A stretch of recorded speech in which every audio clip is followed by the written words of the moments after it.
We start in India, where the government of the southern state of Kerala has declared 2 days of mourning after more than 90 people were killed in a series of landslides.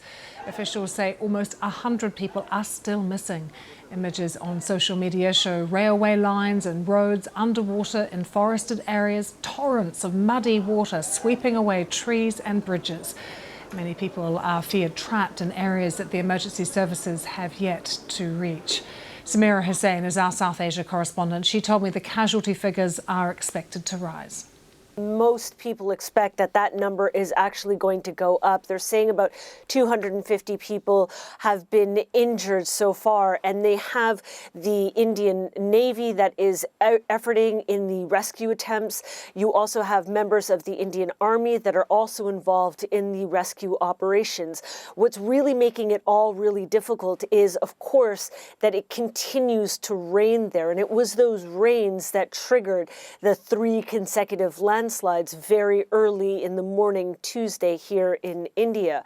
And now they're trying to reach those communities that are basically cut off from other parts of the region. There's a critical bridge that connected one area that suffered a landslide, and that has been destroyed. And so the army is actually building a rope bridge to try and reach some of those that are stranded.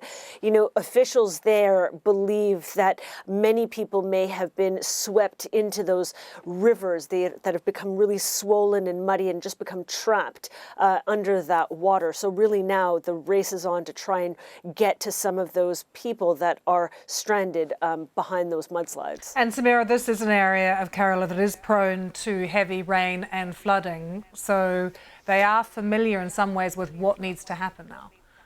Right. So the state of Kerala is, is in the southern part of India, and parts of it are, of course, coastal. But if you go more inwards into the state, you get to this sort of lush green, hilly area. There's lots of tea estates and cardamom estates in this area. So it does see these kinds of landslides or flooding, rather, especially in the monsoon season, which we're in right now.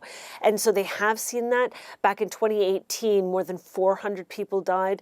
That was considered some of the worst flooding that the area has seen in a century. So it is an area that sees this, but if you compare it to the last few years, they haven't seen something quite as deadly as this one.